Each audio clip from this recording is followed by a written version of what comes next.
Title of today's hearing is Making Elections Great Again: How to Restore Trust and Integrity in Federal Elections. I note that a quorum is present. Without objection, the chair may declare recess at any time. Also, without objection, the hearing record will remain open for 5 legislative days, so members may submit any materials they wish to be included therein. Thank you, Ranking Member Morelli, members of the committee, and our witnesses for participating in our hearing today. I'll now recognize myself for the purpose of making an opening statement. Article 1, Section 4 of the United States Constitution grants the power to regulate the time, place, and manner of federal elections. However, the Constitution also gives Congress the power to make or alter those regulations at any time. Federal election law was last updated in 2009. In the years since, voter confidence has dropped. The Biden administration's failed immigration policies has resulted in over 10 million illegal aliens pouring into our country during that time period. Some states send every registered voter a ballot. 14 states don't require photo identification. This is why Congress must implement common sense election integrity reforms. And that's why I've introduced the Make Elections Great Again Act, or the MEGA Act. Here's the top line. Elections should end on Election Day. You should need a photo identification to cast a ballot. You must be a citizen of the United States of America to vote in a federal election. We need audible paper ballots, and we shouldn't be sending ballots to people that don't request them. These reforms alone will improve voter confidence, strengthen election integrity, and continue to make it easy to vote and hard to cheat. But this is a product of years of work and collaboration. We've sought feedback from state and local election officials. We continue that dialogue here today. Delays in election results weaken voter confidence. Thousands of ballots can't arrive days after Election Day, which is exactly what I witnessed when I was at Los Angeles County Central Count days after the November 2024 election. Non-citizens on voter rolls weaken voter confidence. We cannot allow someone to say that they're a citizen simply by registering to vote by simply checking a box without verification. For example, that's exactly what Ian Roberts, an illegal alien, did when he registered to vote in the state of Maryland. Stories like this undermine America's trust in our elections. We're here to fix that. Today, you may hear Democrats make outlandish claims about these common sense policies. Former Senate Majority Leader Chuck Schumer recently called these proposals Jim Crow 2.0. Leader Jeffries repeatedly referred to these policies as voter suppression. Those statements are false, and they insult the intelligence of the American people. They're also the exact same arguments that were made when Georgia passed their election integrity law in 2021. As you may recall, major corporations took out full-page ads in newspapers decrying the bill. Major League Baseball moved the All-Star game out of Atlanta. President Biden called the Georgia law, you guessed it, Jim Crow 2.0. Stacey Abrams, the twice-failed Georgia gubernatorial candidate, never hesitated to call it voter suppression. They were wrong then, as Democrats are wrong now.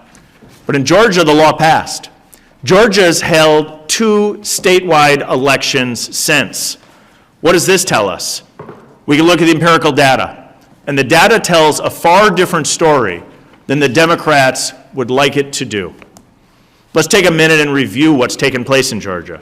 Without objection, I'd like to insert 3 news articles to the record. Voting is surging in Georgia despite controversial new election law, from the Washington Post. Yes, the Washington Post. Axios, record-breaking early voting in Georgia Senate runoff. And Valdosta Today, University of Georgia post-election poll dispels voter suppression myth. All entered into the record. I encourage you to read them. The independent Georgia survey referenced in the last article, I think, is really important to explore further. The University of Georgia did a large and substantive review of the Georgia 2022 general election after the election integrity legislation was passed. 95% of voters reported excellent or good in their experience of the election. And that positive impression was across all key demographic groups, and that's important because notably 0% of blacks reported a poor or negative experience in the state of Georgia statistically. Additionally, 75% of voters waited less than 10 minutes in line to cast a ballot. What does all this mean? The common sense reforms House Republicans are proposing today will ensure it remains easy to vote, but hard to cheat. Elections should end on Election Day. You need a photo ID to cast a ballot. You need to be a citizen to vote. You need an audible paper trail, and you shouldn't mail a ballot to people that don't request them. These are common sense. It's why they're popular. It's time we make them standard in American elections. Today, we have an opportunity to have this conversation and to move forward on real and substantive election integrity in the United States. I thank our witnesses for being here today, and I now will recognize the ranking member, Mr. Morelli, for 5 minutes for the purpose of providing his opening statement. Good morning. Thank you, Chairman Steil. Thank you to the witnesses for being here. There's nothing to gain and everything to lose from hiding from the truth, because the truth is our last best line of defense. Defense against an administration willing to abandon any pretense at honesty or integrity as they try desperately and corruptly to cling to power. An administration that long ago surrendered any imperative they felt to tell the truth. When federal agents gunned down American citizens on the streets of Minneapolis, first a mother, then an ICU nurse that had veterans as his patient, this administration's first instinct was to try to deceive the public. Two, despite video evidence, spread false claims about the events leading up to the murders, to smear dead Americans, calling them domestic terrorists. In the face of this dishonesty, those of us who would defend this republic have a moral obligation to say forcefully, loudly, what we know to be true. And this is what we know. Donald Trump and congressional Republicans are terrified that they will lose the next election. The American people over and over again for the past year have rejected the president's policies at the ballot box. Resounding defeats for Trump-aligned candidates across this country, from Virginia to Texas, and this weekend in the Speaker's home state of Louisiana. Because President Trump has done nothing to make the lives of American people better, nothing to make things less expensive, nothing to make us safer.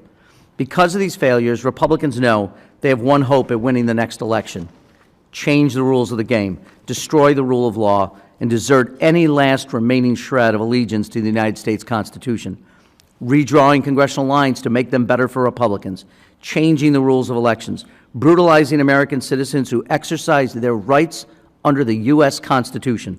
This scheme is not just how Republicans plan to take over our elections, it's how they plan to take over our country, to irrevocably destroy the American principles: peace, prosperity, equality, that we all hold dear. I want the administration to know, and anyone who would align with them, people on this committee, we see what you're doing. We will not let it happen.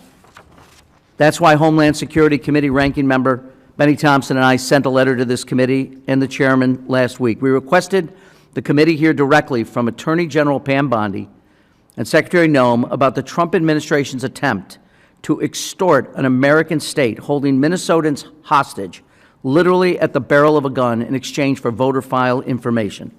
If this majority cared about election integrity, why aren't we investigating this horrendous abuse of power? Why aren't we demanding answers from this DOJ, from this DHS, from the administration that, by the president's own admission, wants to nationalize elections to help Republicans win? He says the quiet part out loud: help Republicans win. Today we're apparently discussing the Make Elections Great Again Act, or at least I think that's what it's about, because Republicans can't seem to decide. Our House colleagues have been talking about the Save America Act. We're voting on that bill tomorrow. Senate Republicans are talking about the SAVE Act. But really, all these bills have the same outcome. They are the Trump elections takeover bills. We know this because the president has said so himself. He said, we want to take over. We should take over the voting in at least 15 places. The Republicans ought to nationalize the voting. Where are the Republicans who once claimed they believed in the power of states to run elections? Because these bills would destroy that state power. This bill gives 9 separate authorities to the Department of Homeland Security, the department that has unleashed ICE and Border Patrol onto our streets, harassing and attacking American citizens to interfere in state and local elections. Even some congressional Republicans have called on Secretary Noem to resign. Why would we give her access to personal, private information of American voters? What's more, this bill gives Pam Bondi the power to unilaterally withhold all election funding to any state she chooses. I ask the American people this: do you want Donald Trump running your elections? Do you want Pam Bondi or Kristi Noem running your elections? And I want every American to know, this is not President Trump's election to take over. It's yours. He wants to take your power for himself. You, the American people, will determine the outcome of midterm elections, not Donald Trump, not Kristi Noem, not Pam Bondi. We see what the administration is planning, and we will stop them, even if congressional Republicans will not. Thank you. I yield back. The gentleman yields back. Without objection, all other members' opening statements will be made part of the hearing record if they're submitted to the committee clerk by 5 p.m. today. Today we have a one-witness panel. First, we have Wyoming Secretary of State Chuck Gray. Next, we have Michigan State Representative Ann Bolin.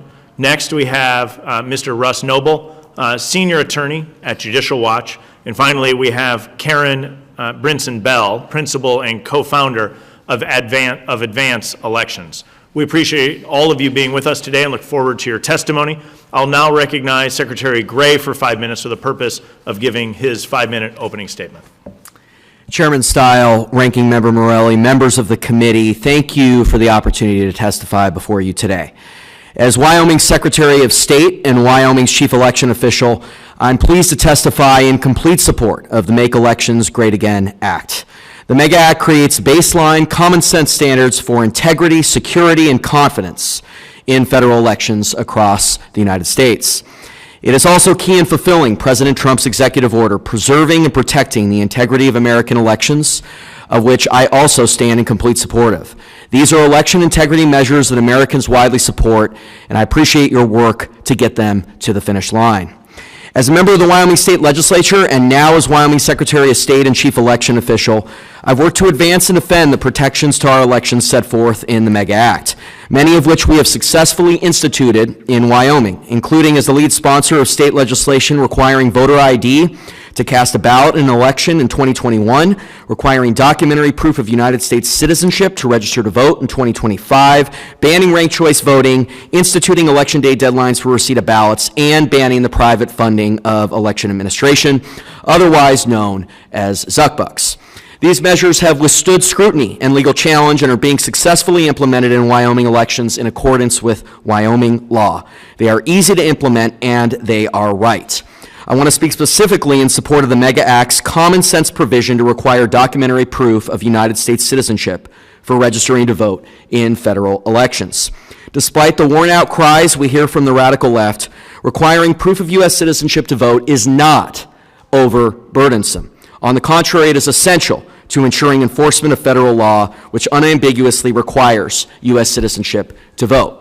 Requiring proof of U.S. citizenship to vote was the #1 priority of our administration's election integrity reform agenda announced ahead of Wyoming's 2025 legislative session.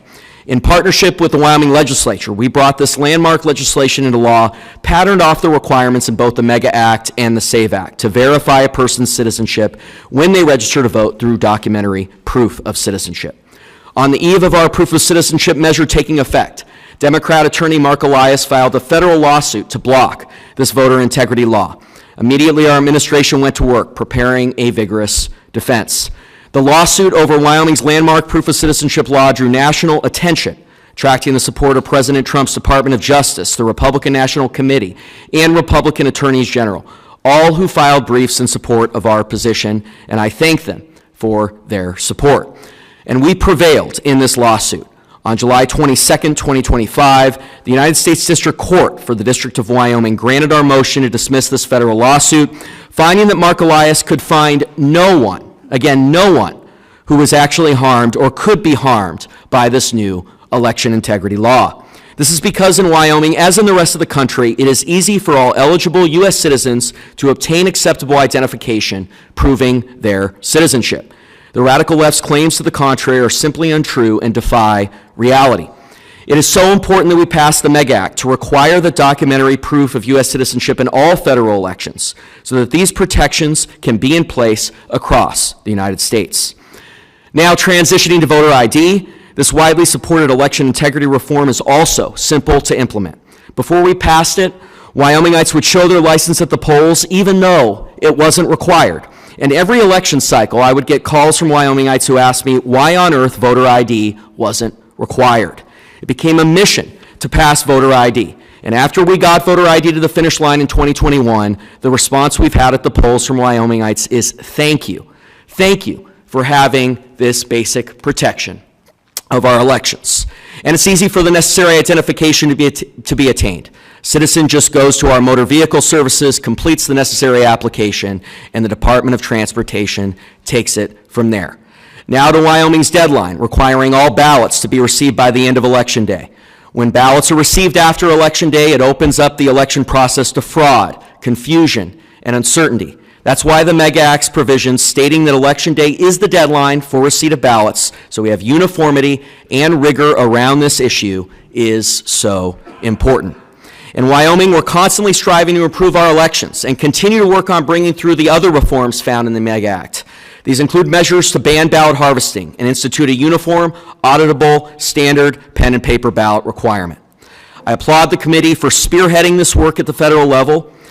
That is widespread support from Americans, and I stand with President Trump and you in working to achieve these goals. Let me be clear. The MEG Act standards are implementable, common sense, and essential to restoring the integrity and security of elections across the United States. Thank you, and happy to stand for questions. Thank you very much. Now recognize Representative Bolin for 5 minutes. Chairman Steil, members of the committee, thank you for the opportunity to testify. My name is Ann Bolin, and I currently serve as the chair of the Michigan House Appropriations Committee and previously chaired the House Elections and Ethics Committee, working on election policy and oversight. Prior to that, I was a local clerk for 16 years, responsible for administering elections, local, state, and federal. My experience has both been practical and bipartisan. After the 2020 election as elections chair, I negotiated broad bipartisan improvements to Michigan election law, expanding options for polling locations, strengthening drop box security, and chain of custody standards. My focus has always been simple: make it easy to vote and hard to cheat. Today, many Americans hold real concerns about election security and fairness. This act gives us a chance to set clear, reasonable baseline standards for federal elections to help states deliver consistency, transparency, and trust. The Constitution grants primary responsibility to states for the time, place, and manner of elections, and the authority exists with Congress to establish baseline standards for federal elections. This act is not about federalizing elections. It is an opportunity to approach election policy in a practical and apolitical manner. After the extremely close controversial presidential election in 2000, Congress passed the Help America Vote Act because it was revealed that the U.S. lacked consistent, reliable, and modern election administration practices. Congress also acted with the UOCAVA and later the MOVE Act. These are all federal baseline standards that supported state administration and strengthened federal elections, and they made sense for the time. The 2020 election revealed similar variations in election practices and laws. Today is an opportunity for all of us to revive the trust of the American people in our elections and end this adolescent boys' game of dodgeball, bringing common sense and widely supported safeguards to ensure we have fair and secure elections. This starts and stops with solid voter rolls for U.S. citizens only. The American public is resoundingly in support of this. 83% support only U.S. citizens voting and using an ID for elections. Requiring photo ID to cast a ballot is a common sense step that aligns with everyday life. Voter ID requirements can be implemented while ensuring access, with the goal of the requirement of clarity, security, and broad participation by those who are eligible to vote.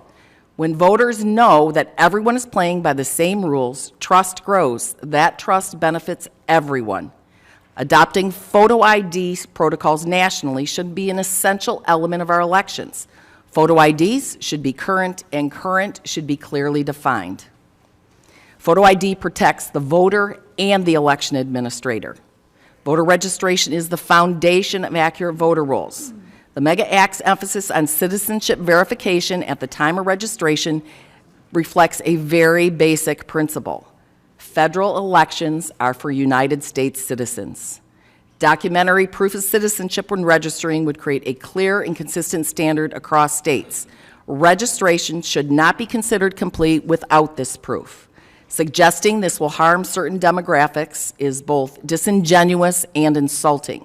Nationally, we just completed Real ID process, which showed nationwide identity verification efforts can be implemented thoughtfully and effectively. Registration list maintenance should include cross-check verification. Access to cross-checking data should remain with election administrators and never be transferred to third parties. Government data sources consist in this effort as a clear and usable pathway for states to manage their voter rolls. Accurate voter rolls are the bedrock of secure elections. Federal baseline standards, including list maintenance, can support states in carrying this out consistently. Baseline standards can generate better protections and improve election administration, supporting quality control. Standardized post-election and performance audits can help improve administration by enabling early identification of procedural shortfalls before they become a problem. Key ballot standards are paramount. Paper ballots with numbered stubs should be used in all elections. They should be printed with safeguards such as barcodes or watermarks to prevent fraudulent ballots. Ballot and voter harvesting should be treated as harsh offenses with stiff penalties.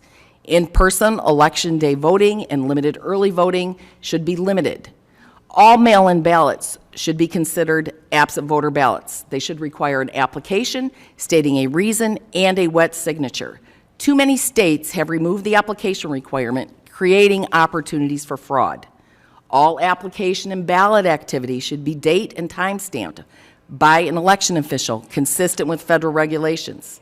A thorough chain of custody from start to finish ensures the greatest level of integrity for a recount, the canvass, the certification, or post-election audits. Efforts to reestablish federal baseline standards will take commitment. As Michigan House Appropriations Chair, I am compelled to encourage adequate funding for our elections, not third-party funding. I generally do not welcome Big Brother, but I do think elections should be considered key infrastructure if we are to avoid systematic overhaul of our elections by states through ranked choice voting, QR code voting, ballots on demand, and the like. Consideration of funding contingent upon compliance with the Act accelerates its implementation.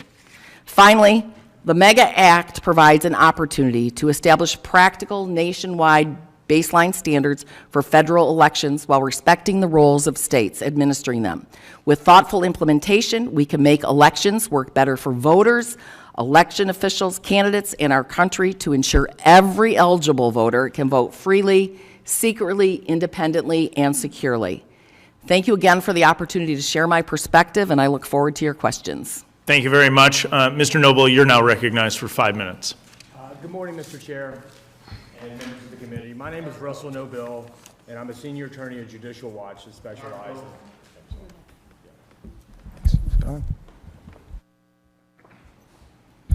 Good morning, Mr. Chairman and members of the committee. My name is Russell Noble. I am an election integrity lawyer at Judicial Watch. The core point of my testimony is simple. Public confidence in integrity of elections is declining. The decline is not driven by lack of ballot access, but rather inadequate and lax enforcement of basic election integrity safeguards. The data tells a clear story. Voter registration and turnout continue to go higher, and minority ballot access is at or near record levels. Historical racial disparities supporting the need to promote ballot access have largely been eliminated. At the same time, the public strongly supports common sense election integrity measures. Large majorities support voter ID and uniform election deadlines. They support proof of citizenship requirements and clean registration lists. Yet despite this consensus, many states have moved to undermine election integrity. One of the most troubling shifts has been the expansion of universal mail voting, which sends unsolicited ballots automatically to all voters regardless of eligibility. My written testimony describes how progressive politicians proposed this very system 100 years ago. It was a bad idea then, it remains a bad idea. No mature democracy would adopt such an insecure voting system. Among other ills, it weakens chain of custody protections, it increases the risk of coercion, and brings that risk of coercion to people's houses, a real risk for vulnerable voters. It risks third-party interference and administrative error. It erodes public trust in elections. Universal mail voting is bad policy in any context, but it's particularly bad when combined with inaccurate voter registration lists. Not long ago, the Supreme Court found that 24 million registrations, about 1 in 8 in the United States, are invalid or inaccurate, and 2.75 million people were registered in multiple states. Dirty lists have long been the gateway for other election mischief.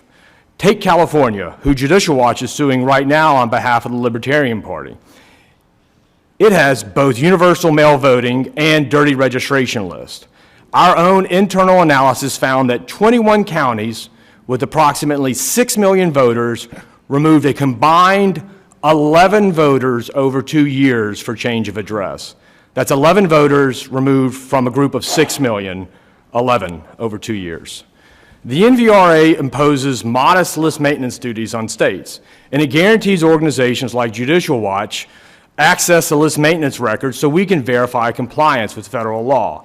Many states fail under both federal obligations. Many do not conduct meaningful list maintenance, and when we simply ask them for the records to verify, as we're allowed to under federal law, they refuse, delay, or claim the records do not exist. Now they're not even giving the records to the Department of Justice, where I formerly worked, and would ordinarily ask for these records from 2004 to 2010. Those refusals are not just technical oversights. They defeat transparency, they prevent public oversight, and undermine public confidence in the election administration. Last year, Judicial Watch reported that our enforcement efforts over the years have resulted in more than 5 million ineligible registrations being removed nationwide. 5 million. Despite our success, we've barely moved the needle. Just last month, Oregon's new Secretary of State announced that they needed to remove 800,000 inactive voters in response to our lawsuit. The evidence shows that Oregon hasn't removed voters since 2017. While Oregon's announcement is progress, it illustrates just how pervasive state noncompliance has become. We have other suits pending. Finally, I address the recent trends where states are allowing ballots to arrive days and weeks after Election Day. For the last 5 years, my colleagues and I have sued several states challenging this practice, and last month the Supreme Court ruled in our favor in the first case in which we represent Congressman Michael Boss in his suit against Illinois. It took 4 years to get a federal court to say that we could sue, and finally the Supreme Court agreed. The regressive practice of allowing ballots to roll in for days and weeks after Election Day is chiefly responsible for creating the banana republic-style confusion that follow American elections today. Judicial Watch's client, Libertarian Party of Mississippi, along with the RNC, successfully sued Mississippi in 2024 over this same practice. We won, and then yesterday we filed our brief with the Supreme Court to defend our win. The Supreme Court will hear that case on March 23rd. Our brief is attached in the record. 76% of the public support it. History explains why election integrity safeguards exist. They're not adopted by accident, and they're not racist. Thank you for inviting me to testify today. I look forward to your questions. Thank you very much. Ms. Brinson-Bell, you're now recognized for 5 minutes. Thank you, Chairman Steil, Ranking Member Morelli, and members of the committee. I appreciate the opportunity to testify today. My name is Karen Brinson-Bell, and from June 1, 2019 until May 14, 2025, I had the honor of serving as North Carolina's Chief Election Official and the Executive Director of the State Board of Elections. I oversaw the voting process for more than 7.5 million registered voters and led the 100 county boards of elections through hurricanes, a global pandemic, and record-setting turnout. Since 2006, I have served in various roles at the county, state, and national levels within the elections profession. Like my colleagues across the country, my work is always nonpartisan. As principal and co-founder of the firm Advance Elections, I now consult with election officials across our country on improving resilience in emergency situations and securing our elections. I was proud to testify last year before the Subcommittee on Elections, and I thank Chairwoman Lee and Ranking Member Sewell for the opportunity to bring to Congress the story of the people of Western North Carolina who did heroic work to maintain voting access in the aftermath of Hurricane Helene.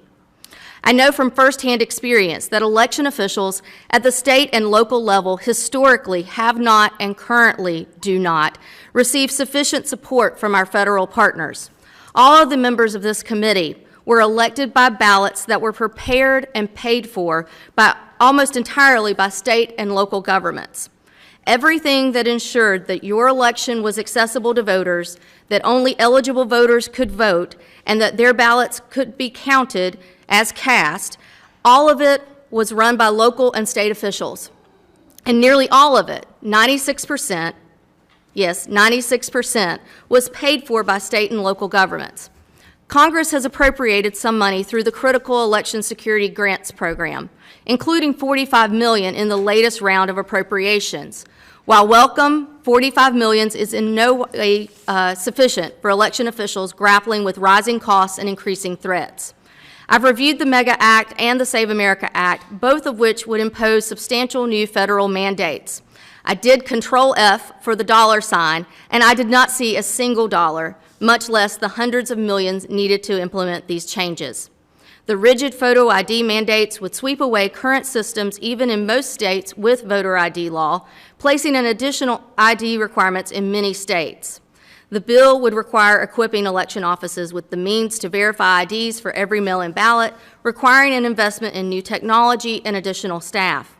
For context, the recent inclusion of photo ID documentation with the return of the ballot in North Carolina required a significant redesign of the mail ballot envelope. It led to increased postage costs and necessitated the development of administrative rules, including a public comment period, submission to the Rules Review Commission, extensive training, and voter outreach. The implementation of voter ID in North Carolina alone was a multi-million-dollar endeavor with a considerable runway and years of litigation. Next, the bill's nationwide documentary proof of citizenship mandates would require local election officials to act as document verifiers, an enormously expanded role for which they are not staffed or funded. And let's not forget the bigger picture. A nationwide proof of citizenship mandate that does not allow states to tailor policies to their own needs would disenfranchise eligible voters. When Kansas attempted to implement a proof of citizenship in 2014, even with a year and a half of implementation time, 12% of applicants were denied registration for failing to provide documentary proof of citizenship. Virtually all of those denied registration were in fact eligible.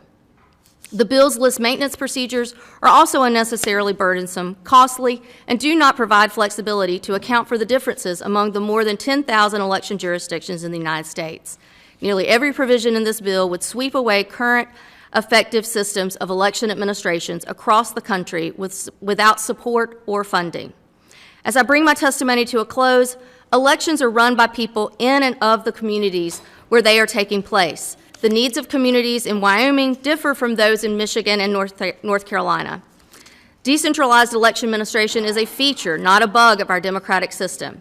In this regard, I agree with you, Chairman Steil, when you stated at a hearing in this very room in March of 2023 that election administration looks different in every state and that it is our federalist approach in action. I appreciate your longstanding opposition to un-American calls to nationalize our elections, Mr. Chairman, and I presume it continues. In closing, election officials have a simple request of Congress, that you help share their burdens, not add to them. The bill under discussion today does not meet that simple test. Thank you, and I look forward to answering your questions. Thank you very much. I now recognize myself for 5 minutes for the purpose of asking questions. We'll alternate sides. I'd like to start with you, Secretary Gray, if I can. We got a lot of information there from Ms. Brinson Bell. Echoes a lot of the comments I hear from my Democrats. But we got a great empirical case study in the state of Wyoming, so maybe we could learn a little bit about exactly what took place. We heard that implementing photo ID requires extensive training. I went and bought a six-pack of beer in Wisconsin the other day. The clerk, I don't think he had extensive training, but boy, he was able to look at my ID, confirm my birth date, confirm it was me, and then was able to sell me a six-pack of beer. Is it your experience in the state of Wyoming that folks in Wyoming need extensive training to implement photo identification?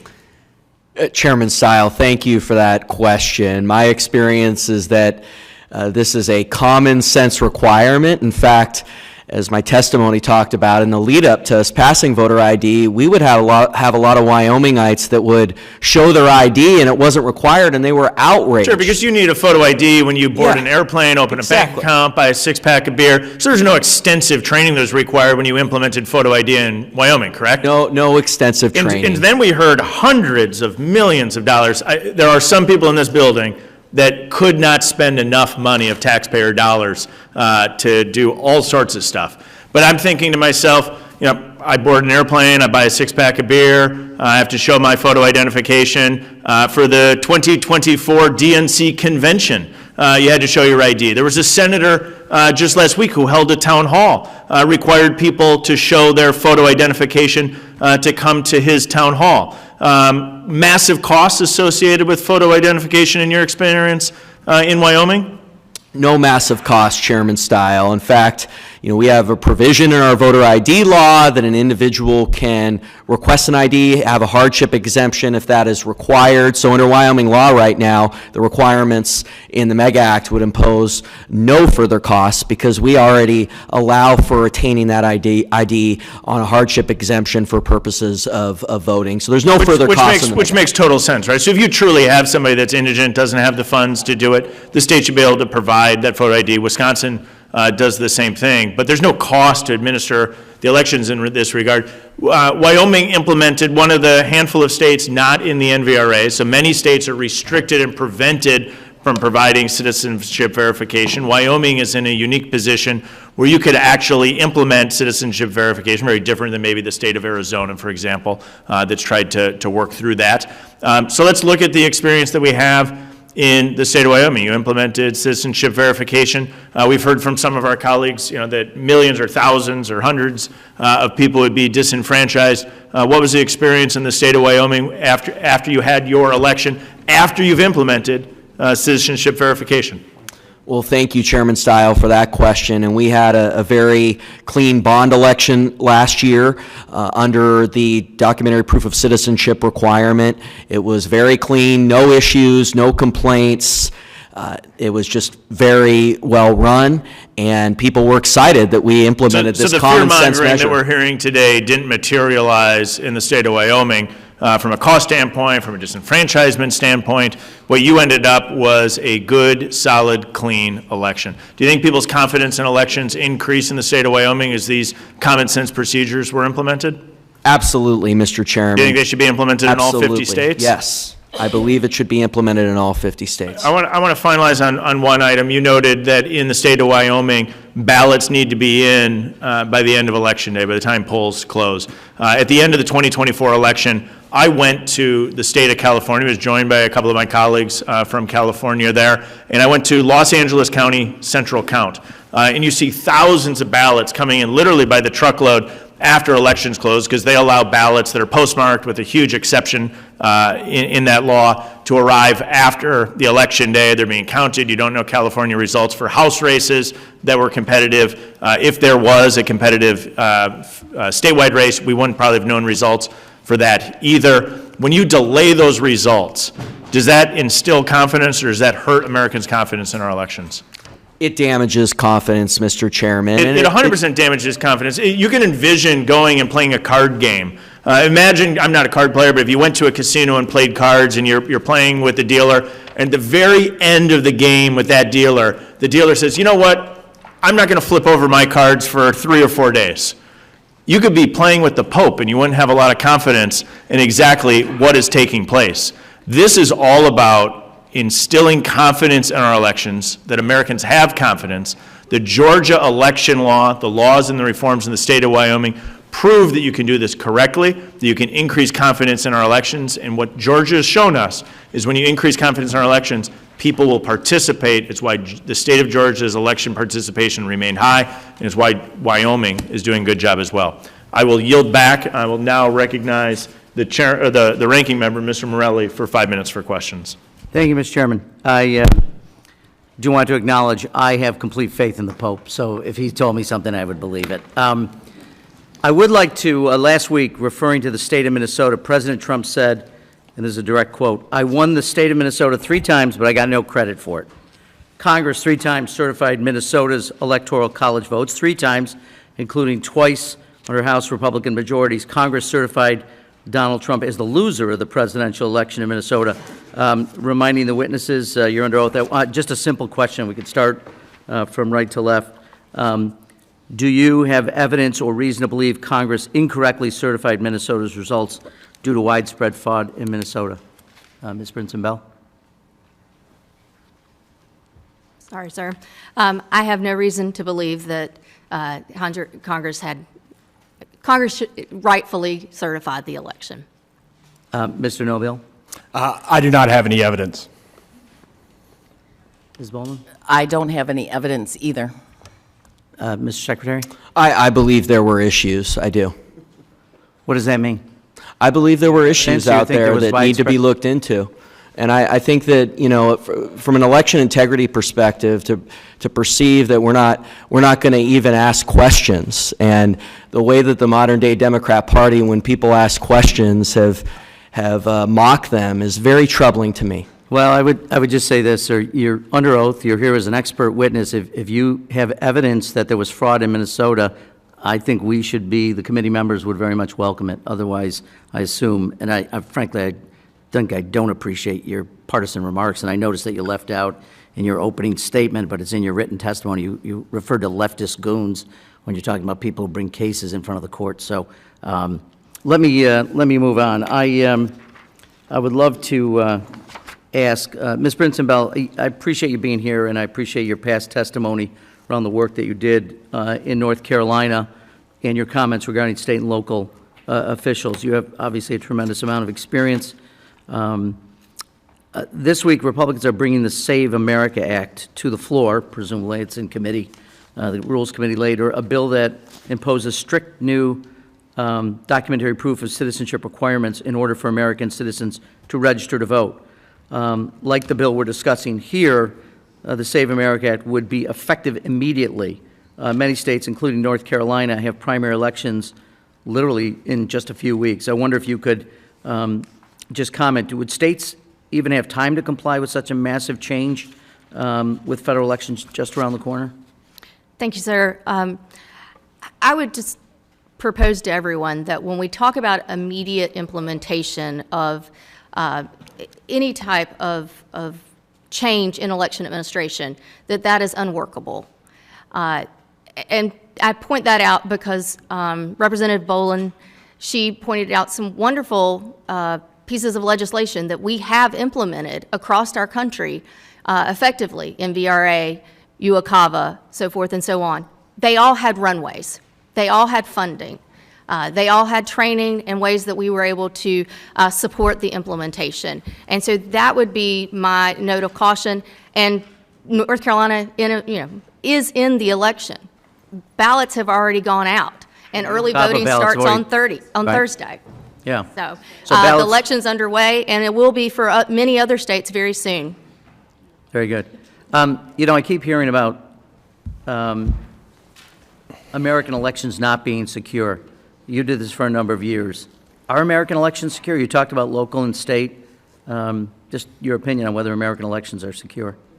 Yes, sir. I believe that is the security of our elections has been proven. I believe that's why Congress has been able to certify the elections, and our legislatures and our state boards and our Secretary of State. In North Carolina alone, we have conducted post-election audits since 2006, reconciliation practices that prove the security of our elections. We have also, had record-breaking turnout as the citizens have known about the additional efforts that we have put in place in North Carolina. And I firmly believe that when someone believes that the system is secure, when they believe that a system works, that's when they participate. And so that's why North Carolinians turned out over 75% in 2020. Thank you. Just one last question as I'm running out of time. The provision ending mail-by-voting elections alone would upend the way elections are conducted for nearly 70 million Americans. How much does it cost to run a statewide election in North Carolina? Do you know? A statewide election in North Carolina, a recent survey of the 2024 election was $35 million. Just in North Carolina? Just in North Carolina. Thank you. Before I yield back, Mr. Chairman, I ask unanimous consent to enter into the record two pieces. First of all, a statement in opposition to the bill from the League of Women Voters, a second from Fair Vote Action, as well as a letter from the National Association of Counties sharing concerns with the bill, and into the record a column by former Maricopa County Recorder, a Republican from Arizona, which makes clear that Republican claims about voter fraud are bogus. Without objection. And with that, I yield back. Thank you. The gentleman yields back. The gentlewoman from Florida, the vice chair of the committee, Ms. Lee, is recognized for 5 minutes. Thank you, Mr. Chairman, for convening this important hearing, and thank you to our witnesses for joining us here today. As Florida's former Secretary of State, promoting voter confidence and election security have been key priorities of mine since coming to Congress. And the committee's Make Elections Great Again Act includes a number of common sense requirements, including photo ID, an election day deadline for receiving ballots, and list maintenance standards that a number of you have already touched upon. These measures are proven effective, they promote security, and they do promote public confidence, all endeavors we should be pursuing in Congress. Chairwoman Boland, I'd like to return to one of the concepts that you mentioned during your testimony, and it's this, the concept of critical infrastructure. So the Department of Homeland Security designated elections infrastructure as critical infrastructure, and as a consequence, for a number of years now, has been providing cybersecurity support to state and local elected officials. You touch on this concept as important both to election systems and equipment, and also how you view the federalism concerns related to elections. I would appreciate it if you would elaborate on those concepts. Yes, thank you very much for the question. I think it is extremely important when we relegate these to the states. Everybody wants confidence. I am really puzzled by the suggestion that there's not a lot of fraud. Why would we wait for fraud to occur to protect it? And so these issues of security, security in the ballots, security in the database system, security in the actual machines that are tabulating, this was a requirement under the Help America Vote Act, as was the electronic qualified voter files. And so this is a great opportunity to see. We know we have advanced so far. I mean, the good advances as well as the cynical advances and the security issues, that it's time for a reset. We should be looking at it. Right now, the EAC is looking at guidelines, security guidelines for our equipment. There's concerns about transmission. We all want timely results. And in order to get timely results, we also want them to be accurate. So the systems in place that feed into that are extremely important. The accuracy tests, the confidence, the transparency, and most importantly, accountability. If there is no accountability, then we will never have fair elections. And Mr. Noble, going back to that concept, we heard testimony earlier about the chairman had great questions about the connection between timely election results reporting and voter confidence. I'd like to hear your perspective on that, but also in your written testimony, you go a step further and note that election ballot deadlines past Election Day, in your view, even violate federal law. Tell us about that. Yeah, it's not just us. The Court of Appeals for the Fifth Circuit said that. So we've been litigating this for 5 years. When Congress enacted the first election integrity provision in the history of Article 2, it enacted Election Day. And in all times, Election Day ended on Election Day. But in the last 15 years, there's been this activist effort to get state legislators to extend ballot receipt deadlines in a way that frankly makes elections disorderly and unreliable and suspicious. And it's radically reduced public trust in elections. And For the last 15 years, we've been suffering through 2 weeks of post-election uncertainty because people aren't just getting their ballots in time or returned in time. And frankly, the denominator of ballots outstanding continues to increase, which when people go to bed at night, they need to know how many ballots are outstanding. They need to know how many ballots are left to be counted, and they don't need to wake up 3 days later and find out there's an additional 150,000 ballots coming in. So it's just frankly a radically undermining elections. It is, and I can tell you, in Florida, third largest state in the country, we know how to do this. We get our ballots in on Election Day. We have results by 9 o'clock. So it can be done, and it absolutely improves voter confidence. Let me also touch on this. There's a lot of discussion about citizenship, in and around today's hearing, but would you elaborate on the other reasons? There are actually a multitude of reasons why somebody may be need to be removed from voter registration rolls, everything from death to moving. Would you elaborate for us on many of the reasons why somebody might need to be removed from a voter roll? Yeah, you got to have a clean and accurate voter registration list to keep fraud from happening, right? And so that's the whole reason why it was created in the 1800s. And frankly, states, including North Carolina, are not complying with their NVRA obligations. We sued them 4 years ago. We're currently suing California, Oregon, and Illinois. And people need to know that the way you commit fraud and undermine an election is you have a dirty voter registration list. That's step one. Thank you, Mr. Noble. Mr. Chairman, I yield back. The gentleman yields back. Ms. Sewell is recognized for 5 minutes. Thank you, Mr. Chairman. My questions are for you, Secretary Gray. I've read with great interest about your election integrity agenda, especially the proof of citizenship law that was passed by Wyoming State Legislature. You must have had rampant voter fraud to make it necessary to pass such restrictive laws. So my question to you is, what is the number of voter election fraud cases in your state of Wyoming over the, say, last 20 years? Well, Congresswoman Sewell, it's sort of a circular question. I've seen this a lot from. You know, I'm going to reclaim my time since I have very limited time. I'm going to let you know that it's only one case. And this isn't data from some far left think tank. This is data collected from the Heritage Foundation. Mr. Chairman, I would like to ask unanimous consent to enter into the record this report by the Heritage Foundation that shows that the state of Wyoming has only had one case of voter fraud. Without objection. Mr. Gray, or Secretary Gray, as I'm sure you know, President Trump has recently called for the federal government to, quote, take over elections. You're a state elected official. What branch of government has the legal right to administer elections? Does the President of the United States have the authority to administer and nationalize elections? Well, thank you, Mr. Chairman. Congresswoman, first I'd like to state that I disagree with your previous assertion about only one example. Well, you know, I'd also evidence, sir, with all due respect, this is my time. Thank you. So the evidence speaks for itself. The fact of the matter is that it seems to me that we're solving for a problem we're offering a solution for a problem that doesn't exist, is what I'm saying. I can answer the question also as to who's in charge of administering elections. Neither the President nor Congress has the right to run elections. Article 1, Section 4, Clause 1 of the Constitution is very clear. The time, place, and manner of holding elections shall be prescribed in each state by the legislature thereof. Now, Congress can alter the regulation of elections. However, the President has no legal authority to decide which ballots are counted, and he certainly cannot administer elections himself.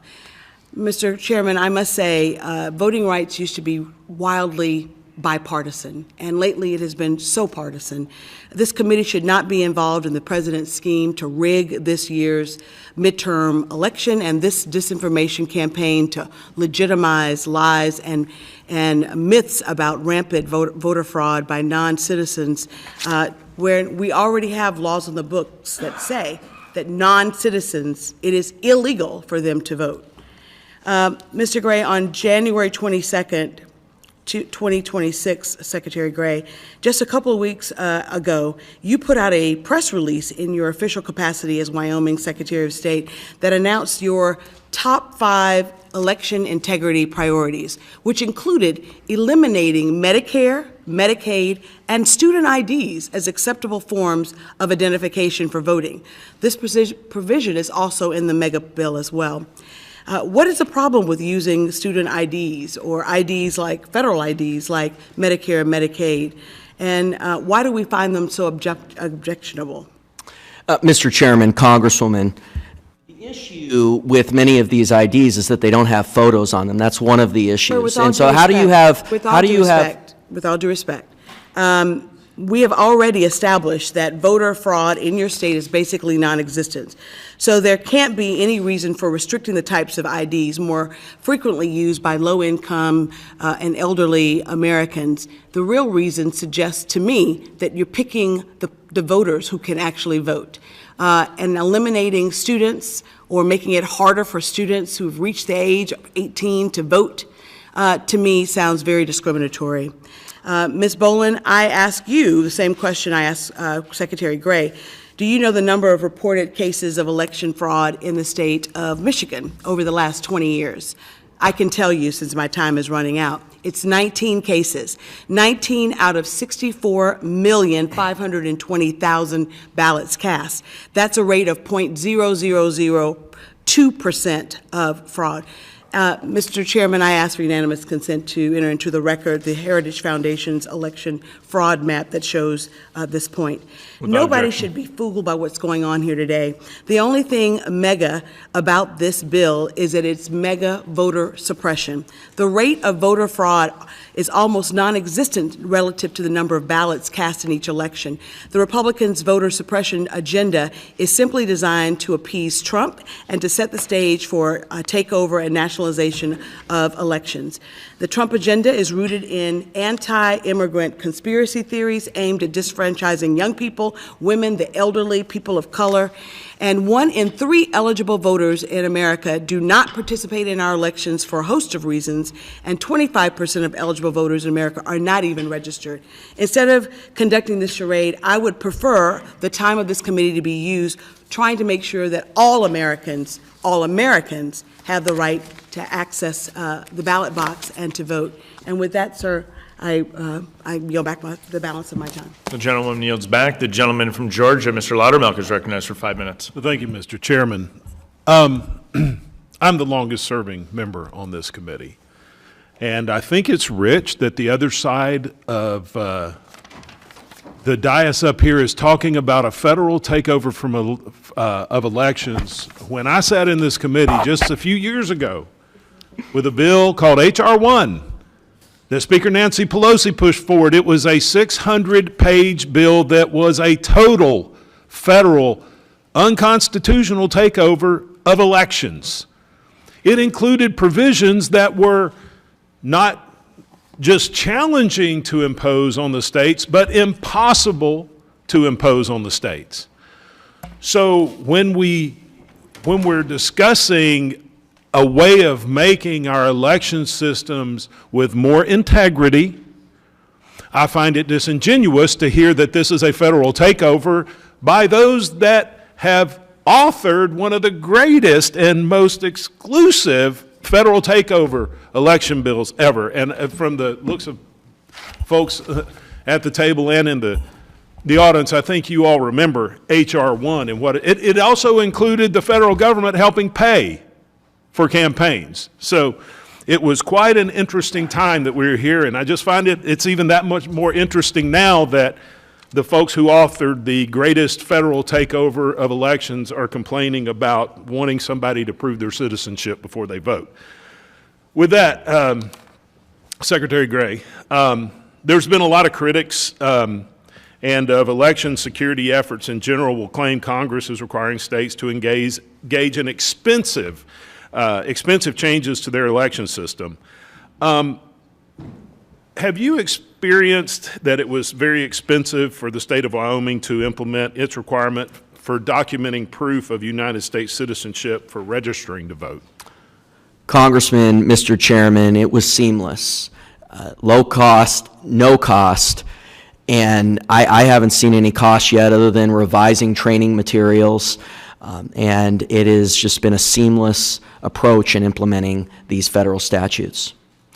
What about the provisions within this bill? Do you anticipate that that would create a lot of expense to implement what's in here in the state of Wyoming?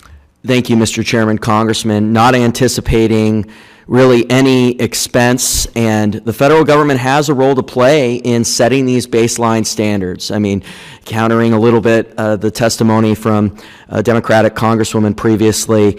I mean, you look at NVRA, HAVA, the Civil Rights Act. These are all bills that were supported by the Democrat Party that set baseline standards for elections, and that's what the MEGA Act and the SAVE Act is doing. So it's really incredible, some of these claims that are being made by the Democrat Party.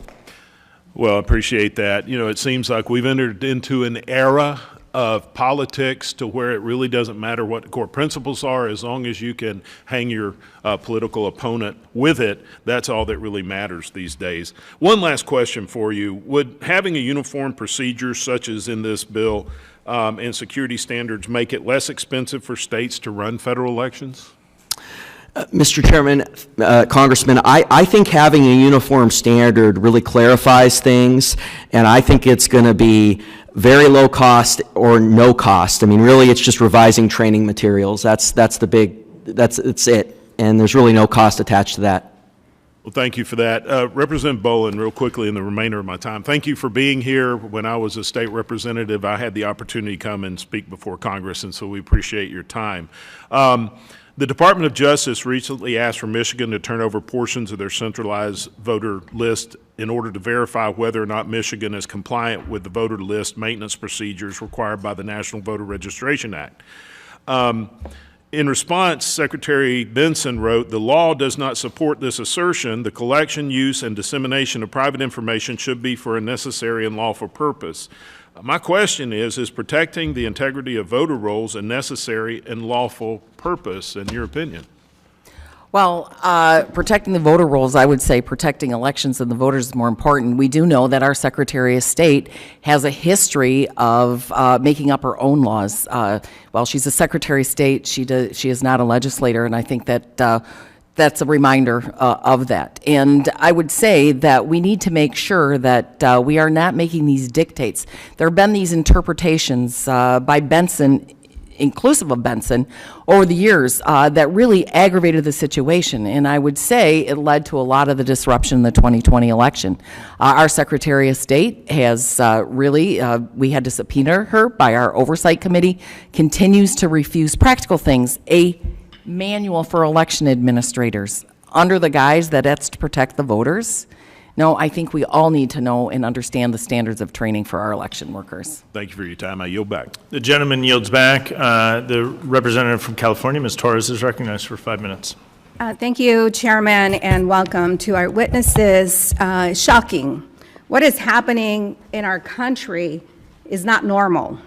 This administration seems hell-bent on blocking certain voters from casting their ballot, changing the rules of elections so outrageously to purposely block millions of Americans who have been demonstrating against Republican policies.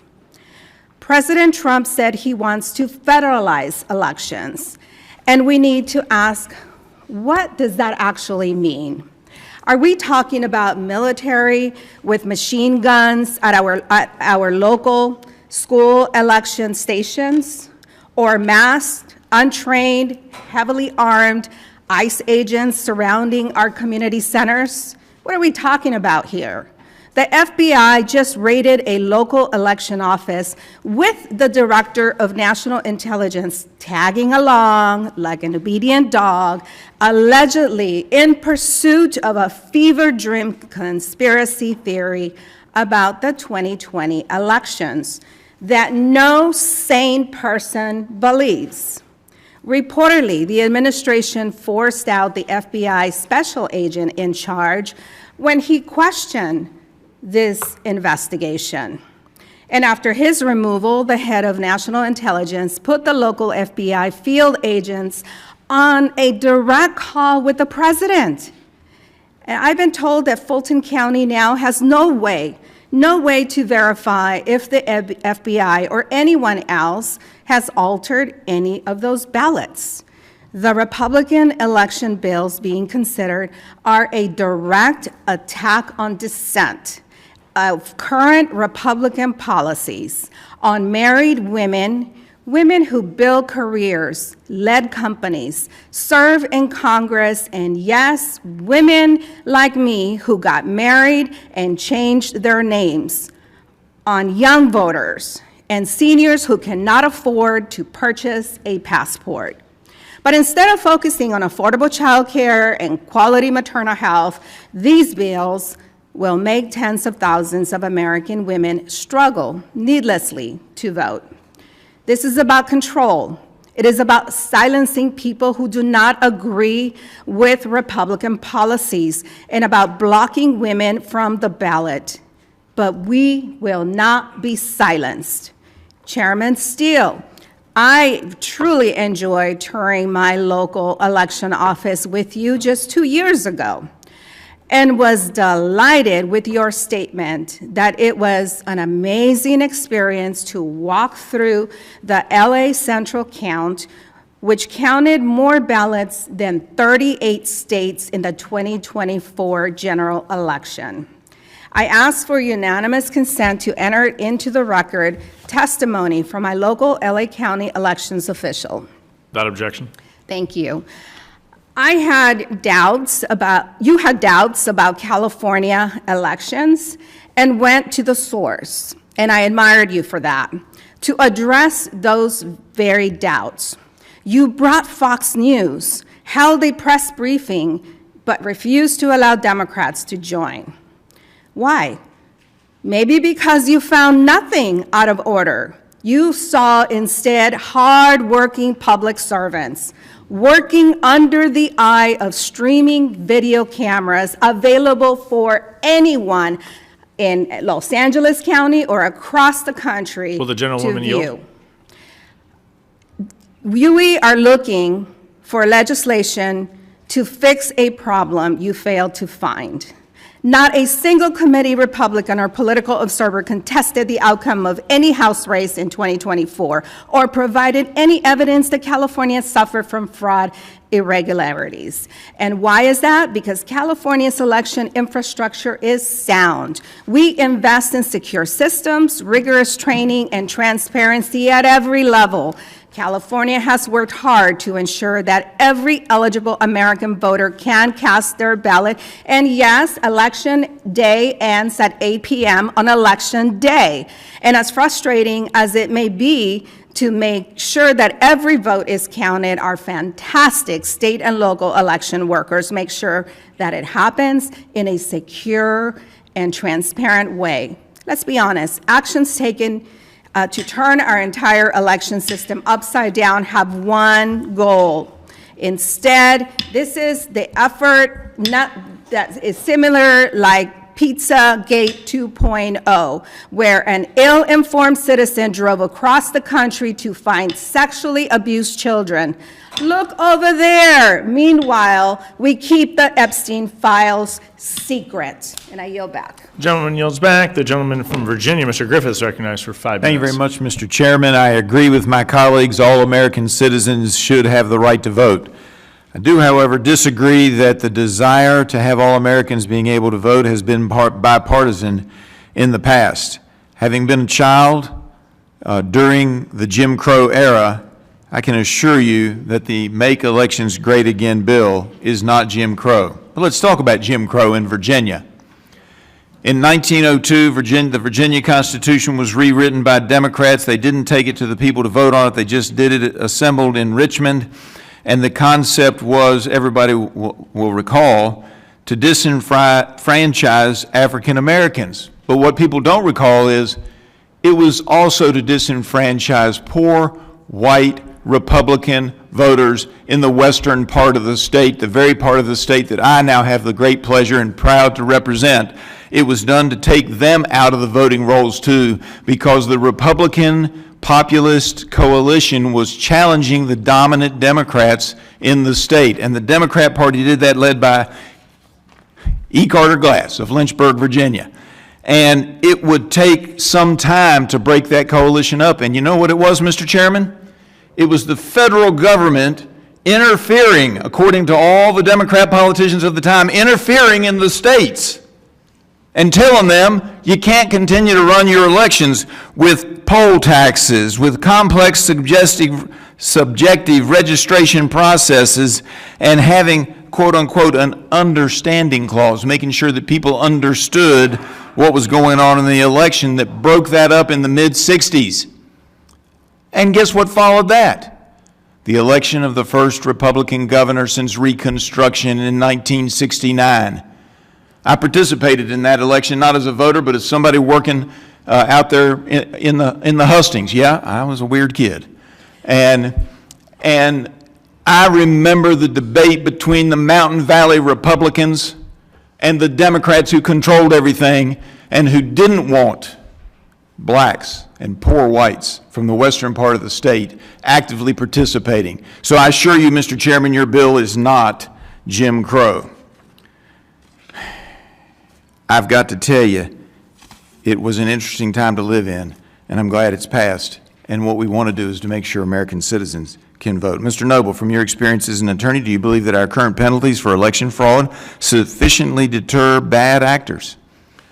No, and fraud's been going on for 200 years in American elections, and I submitted in my record 2 written books, one by the former chairman of this committee that documented countless frauds in the 19th century, another book that documented countless frauds in the 20th century. So when you look at fraud, you can't look at it in the terms of last week or last year or 2 years. I mean, it's a competition. People are cheating.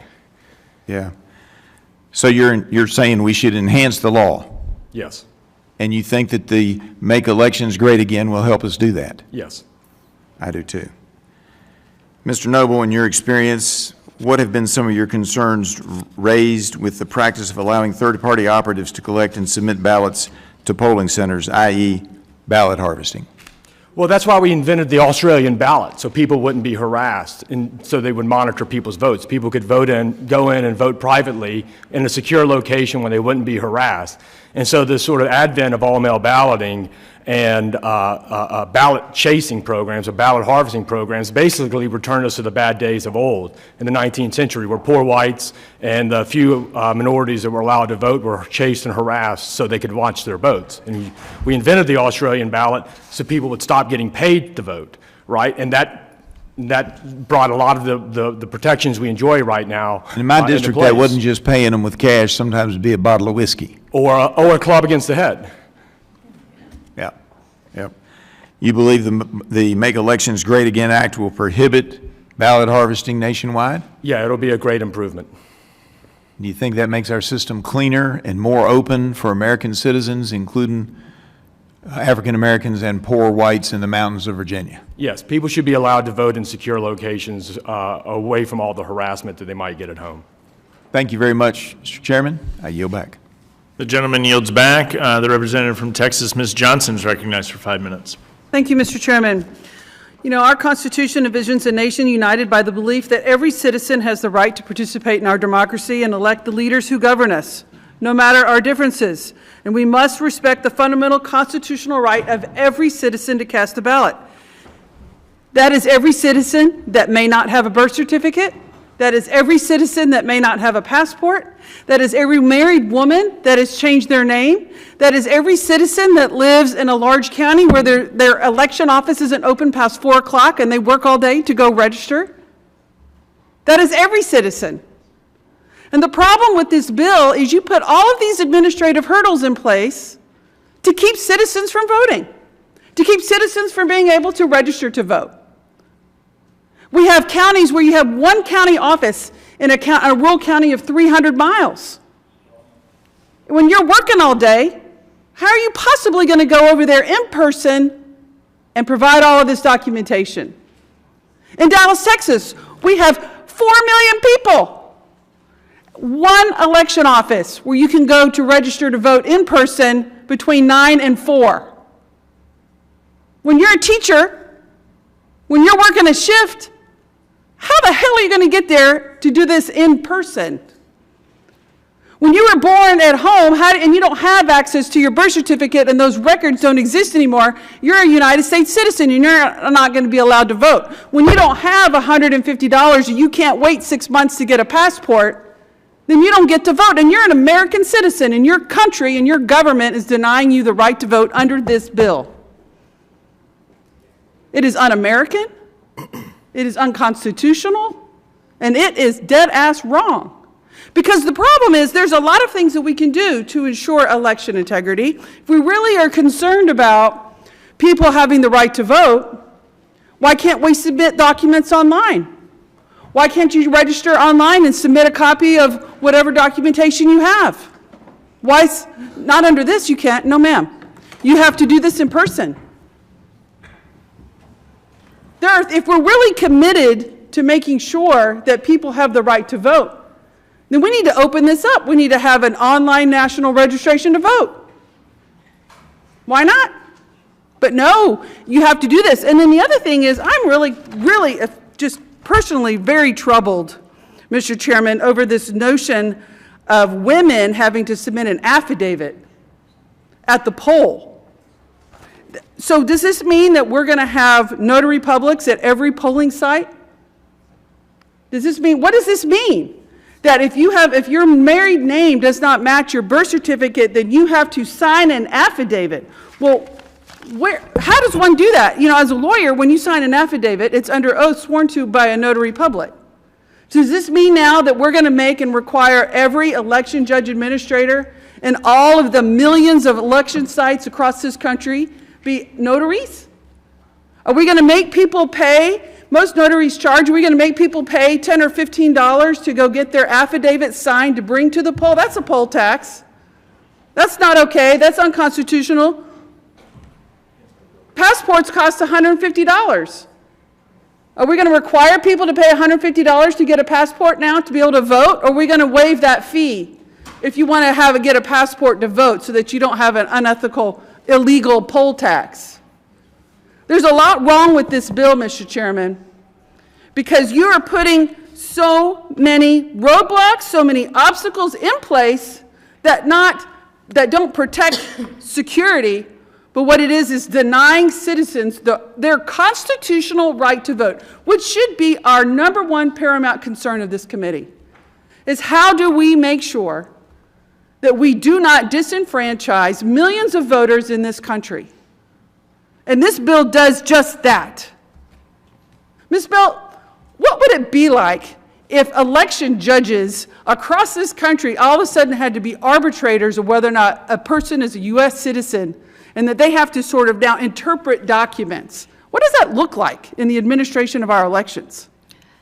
Well, in implementing it in North Carolina, and I appreciate that it may not have been as much of a lift in Wyoming, but that's one of the things that I think is coming out from this hearing is that there are differences in administering elections. And so we had to go through extensive training to train the 25,000 workers in North Carolina's polling places. And that's 25,000 just in North Carolina. Just Imagine in North the state Carolina. of Texas. Yes, and that doesn't include the day-to-day workers in the 100 county offices. Right. Unfortunately, I'm out of time. We really need more time on issues like this because this is a significant bill, and I yield back. Gentlewoman yields back. The representative from Oklahoma, Ms. Bice, is recognized for 5 minutes. Thank you, Mr. Chairman, and thank you for our witnesses being here today. First, I want to address Ms. Brinson Bell. In your testimony, you mentioned that there was no funding tied to this legislation, and I think it's important to clarify that this committee is a authorizing committee. We are not an appropriations committee, and as someone that sits on both a authorizing committee and an appropriations committee, I'm glad that there is no funding in here because that should be a authorization or a appropriations committee jurisdiction. As someone who sits on that committee, I am committed to finding ways to help continue to provide funding, and I have legislation I'm currently working on to do that very thing. We've heard my Democrat colleagues talk about that Republicans want to federalize elections. But I think it's important to remind my colleagues of a bill that was put forward in 2021, the For the People Act. And I want to read a couple of things that the For the People Act did that I think would be interesting to those that are listening to this hearing today. Automatic voter registration, same-day registration, a ban on voter purges in rolls. It sounds to me like this is federal regulation of elections. And my colleagues, including the ranking member and the two members sitting next to him, voted aye on this legislation. So I think it is disingenuous to say that Republicans are looking at federalizing elections when my colleagues on the other side of the aisle were very much in favor of doing something on election integrity back in 2021. Ms. Bolin, I want to start with you. The Department of Justice asked for Michigan to turn over portions of their centralized voter list in order to verify whether or not Michigan was compliant with voter list maintenance rules. In response, Secretary Jocelyn Benson, who has testified in front of this committee, wrote, "The law does not support this assertion. The collection, use, and dissemination of private information should be for necessary and lawful purposes." Ms. Bolin, is protecting the integrity of voter rolls a necessary and lawful purpose? Protecting the voter rolls, I think protecting the voters is. And so protecting the voter rolls under the definition by Benson is absolutely not protecting it at all. It should be turned over. In a recent video, Secretary Benson says states can and must hold the line in defiance of the DOJ's attempt to enforce federal election law. Do you believe Michigan should defy the department's efforts to instill integrity in Michigan's voter laws? Absolutely not. Mr. Noble, I'd like to throw this over to you. Can you talk a little bit about what's happening in Michigan and why you think it's so important for us to make sure that these voter integrity laws are held? Yeah, I mean, the Department of Justice's ability to get those records for, frankly, 30 years has been unquestioned, right? I mean, when we enforce it at DOJ, the DOJ gets it. It's Section 8I of the NVRA. Michigan has, inaccurate voter registration lists. There are certain quirks about it, Michigan, that makes it difficult to enforce it there that I can't go through here. But they have very outdated lists. It's one of several states that do all over the country. I mean, I talked in my testimony about California and other places, so I won't go through that here. But I mean, 21 counties in California removed 11 voters for change of address. I mean, that's not even, it's tough to even take that seriously. So you can extrapolate from that onto Michigan, which is even more defiant than California sometimes. So it's its roles are very inaccurate, I suspect.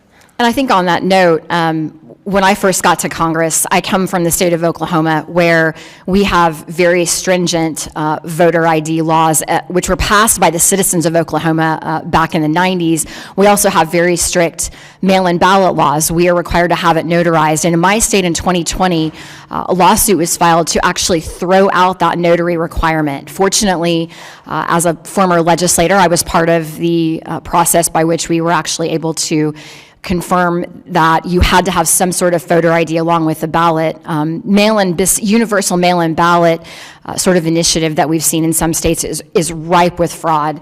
When I got to Congress, I had no idea what curing a ballot meant. I had never seen a ballot box until I got to Washington, D.C. These are ways that we are using the system for fraud, and I hope that we will address some of these concerns in this legislation and legislation moving forward. And with that, Mr. Chair, I yield the balance of my time. The gentlewoman yields back. The representative from Ohio, Mr. Carey, is recognized for 5 minutes. Thank you, Mr. Chairman. I might be biased, but under the leadership of Secretary LaRose, Ohio runs its elections better than any other state in the country. Our state's comprehensive approach prevents fraud, minimizes costs, and upholds the legitimacy of our elections. By embracing new technologies, rigorous oversight, and common sense policies, Ohio, in fact, has set itself apart. For example, in our state, we have implemented basic requirements to prove you are a U.S. citizen, a resident of the state, of legal voting age, and more. We have shown we can have transparent and trustworthy elections and deliver those results quickly. I think our process, honestly, can be the model nationwide. And I invite my colleagues on both sides of the aisle to embrace our approach in the Buckeye State. Well, I could go on and on about Ohio, and if you come to my office, I probably will. I want to highlight some of the winning policies, and I'm going to go to you, quickly, Mr. Gray, and you've championed the Wyoming voter ID requirement as highlighted before. I ask you, and I understand your legislative process is a lot different, what were some of the hurdles that you faced while you were trying to implement that law? And say it rather quickly, because I got a bunch of questions. Well, thank you, Mr. Chairman, Congressman. I think one of the challenges is debunking a lot of the sort of straw man arguments that get put out there. And we're seeing that on proof of citizenship for registering to vote and these other election integrity reforms. It took us 4 years to get that through, but eventually I think people saw the light. And I think the 2020 election brought out a lot of these deficiencies that states have in their codes. And one of them was that we didn't have a voter ID law. And we needed to get that done, and we got it done in '21. And your legislative process, was it meet once every 2 years, or how's it work in Wyoming? Yes, it's once every year, general session in the odd years, budget session in the even years. I did learn something from your testimony as an Ohioan. I didn't realize you were referred to as Wyomingites. That Yes. was one thing I did learn. Mr. Noble, Judicial Watch has filed lawsuits to compel voter list maintenance, including the removal of eligible voters. Under our bill, the Make Elections Great Again, or H.R. 7300, which I am an original co-sponsor, updates voter list maintenance requirements nationwide, including by allowing removal if a registrant is discovered to be a non-citizen. How does this change of address issue have you seen or argued about in court? Thank you for the question. So the current NVRA has very limited removal options. We can do it for change of address, death, and a few others, but those are the two big ones. There's been restrictions on the ability to remove people directly for citizenship. And if you recall, in 2024, before the election, there was a big debate that the Supreme Court resolved in Virginia right before Election Day. You know, the MEGA Act takes list maintenance from a periodic reasonable effort requirement to a more specific requirement. And it's frankly not all that different than what the Congress did in response to the Uwakava Act in 2009. If you recall, 2008, military votes needed to go out within a reasonable time, and there were a lot of problems that happened in the 2008 election. And then in 2009, in response to those problems, Congress set a hard deadline for Uwakava ballots to go out in the MOVE Act. And so with this amendment that is being proposed for the MEGA Act, make those changes. President, I have more questions, but bottom line, it is beneficial to have a uniform baseline standard for voter list maintenance requirements. I'd like to point out a couple things, because with all the pomp and circumstance and all of the things my dear colleagues have said, I went ahead and I do read the New York Times. Some on our side do. I just wanted to read a quote from there. So as as legislators discuss, Article 1, Section 4, this is coming from New York Times, so it's, pretty factual according to my colleagues. Article 1, Section 4 of the Constitution states, that states set the time and places and manner of elections. It also grants Congress the power to make laws about elections. That's what we're talking about today, folks. That's all we're talking about. And to my dear colleagues, some of the other things that I have, and give me just one more second. Some of the letters that have been put in for the record against this legislation, all I ask, the old phrase, judge them not by their words, but by their deeds. Look at the fundings of a lot of the groups that are saying to not support this legislation. So with that, happy to be an original co-sponsor, and Mr. Chairman, I yield back. The gentleman yields back. The representative from Illinois, Ms. Miller, is recognized for 5 minutes. Thank you, Chairman, for holding this hearing today, and thank you to our witnesses for being here. House Republicans are leading the charge to restore faith and trust in our elections. Election integrity should be a nonpartisan issue, but sadly, House Democrats have made it clear they have no interest in restoring confidence and ensuring security in our elections. As ABC noted this past weekend, 83% of adults support requiring a photo ID to vote, as do 73% of Democrat voters.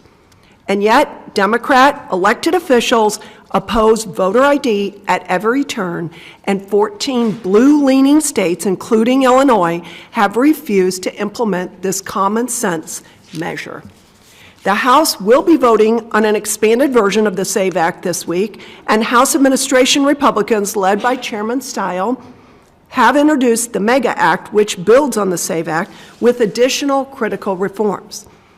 Mr. Noble, first, I want to acknowledge and thank you and my Illinois colleague, Congressman Mike Bost, for fighting to secure the right of candidates to challenge state election laws in federal court. As you know, Illinois insists on the controversial practice of counting ballots received after Election Day, and I'm glad that Congressman Bost's challenge to that policy is moving forward on its merits. In regards to a related case, how does Watson versus RNC, currently before the Supreme Court, affect congressional efforts to ensure that ballots are received no later than Election Day? There's been some, I guess, the Supreme Court will settle the issue under current law if we prevail. Congress can obviously make new law and be more explicit in what it requires if it acts now. But this question, which arose in Bost first and now is in Watson, is what is the original public meaning of the 1845 statutes? What is Election Day? Well, we're going to look forward to that. When it comes to voter roll maintenance, how do we ensure that states comply with the requirements set by MEGA Act when many are already non-compliant with the current NVRA statute? Well, I think forced disclosures, which we try to do at Judicial Watch, and then frankly just follow up with suits. I mean, there's fertile ground and opportunity for us to sue over. Frankly, we shouldn't have to come to that, but obviously lawsuits help. When we find their laws, when we find a jurisdiction in violation, it's usually not a close case. I mean, they're not sending out confirmation notices. They're not removing people. Mm-hmm. It's pretty slam dunk. But, the partisanship nature of the question makes it very difficult to get anyone to just settle and resolve the questions. Representative Bolin, what steps would you like Congress to take to ensure that states like Michigan and Illinois are fulfilling their responsibilities under federal law to maintain clean and accurate voter rolls? One is, I do think we need to establish, kind of reset these universal base standards, number one. Number two is, I do think that the post-election audits would help in this regard, the list maintenance, and I think that we should be working in concert with the Michigan legislature at the federal level as well to make sure that these records are turned over. And the responsibility, in Michigan, we have very decentralized elections, and while the Secretary of State wants to take over much of this, we do need partners in this. And I do think that that's what this act can do, is again relegate the authority back to our locals and have the assurance. And if there is funding, I think the funding should be tied to compliance. Mm-hmm. And unfortunately, I mean, I know we don't want to tie fundings, but as the Chair of Appropriations, especially in split government, these are common sense reforms. These are not partisan reforms. We should all be on board trying to allow people to vote. And how does that happen? That's accurate voter rolls and verification. Well, that's what the American people want. I want to thank you all for the great and courageous work that you're doing. Keep it up. Thank you, and I yield back. The gentlewoman yields back. This concludes our questions for today's hearing. I want to thank all of our witnesses for appearing today and your willingness to testify. Members of the committee may have some additional questions for you, and we ask that you respond to those in writing. Without objection, each member will have 5 legislative days to insert additional material into the record or to revise and extend their remarks. There being no further business, I want to thank our members for their participation. And without objection, the committee stands adjourned.